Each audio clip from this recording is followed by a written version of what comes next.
What is the difference between a film and a podcast? Does it even matter anymore? Sydney is a 2024 feature film from actor, writer, director Jeremy Berkowitz, or Jeremy Thinks Too Much as he's known on YouTube, and where he describes this movie as a movie inspired by TV shows that is structured like an experimental play and framed like a podcast.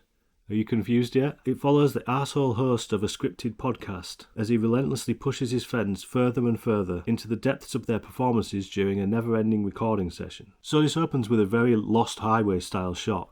The sort of white lines down the middle of the road, the headlights at night, swerving like a maniac. And then we get a few little other snippets of the main characters and then a brief clip of a red room from Twin Peaks. So we're immediately given this like Lynchian almost promise, like there's something strange going on here. But then it kind of switches it by dropping us into this podcast environment and a sort of different tone emerges. But you've got this promise before it, like there's something weird going on. It's a really interesting choice because we're like, well, okay, well, what's this podcast all about? Why is it scripted? Are these characters? Are they themselves now? Or are they?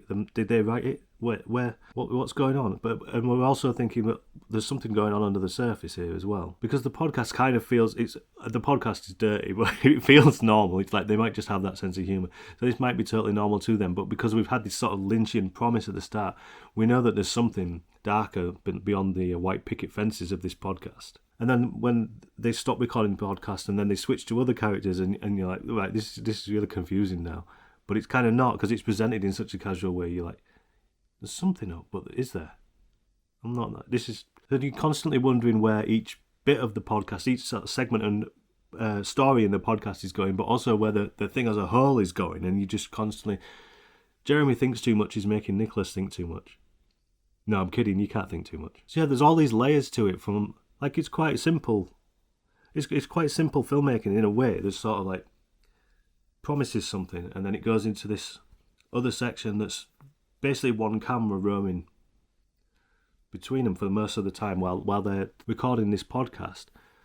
But it's adding so many layers and so many questions to it, and it also feels like a play. Like I mentioned in another review this month, that like something feeling like a play is not a negative at all. I'd much rather watch something like this that's well written and captivating and it enthralls you for the whole time when it's just in one room, than something that's got quick cuts to a different location every 5 seconds but has zero character or depth. But anyway, I like the roaming camera here while they're sat down, because it feels like the camera seems to be placed as if we're in the room with them. So we're looking, and there are times as well where maybe that person's talking but we're looking there, which you might do because there are so many questions to be asked about each character, and when they're telling the story, you're like trying to see if are they actually being authentic right now, or are they still playing a character.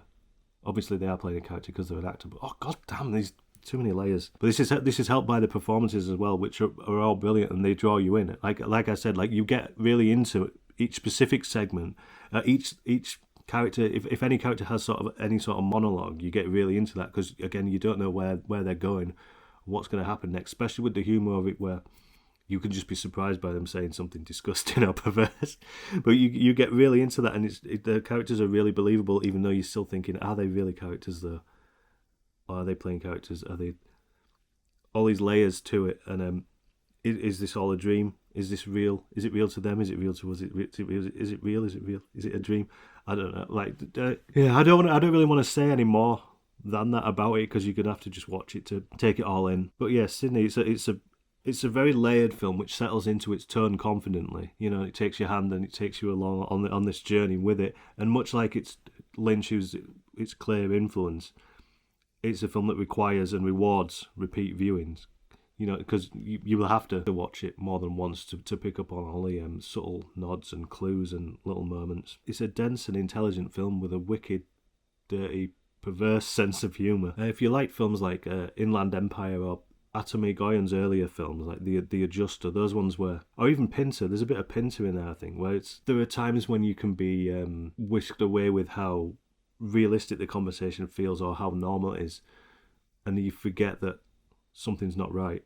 You know what I mean? You get sort of drawn into it so much that you stop looking for that thing that's not right, and then something else happens, like someone ramming 3 sandwiches down their neck in 5 seconds reminds you that there's something not quite right here. So it's that sort of simmering. What is the problem?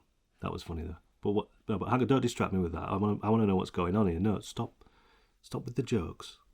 It's that sort of film. Anyway, yeah, it's available to watch for free on YouTube. Sydney. Do check it out. Support indie film. We are IndieMDB for everything indie.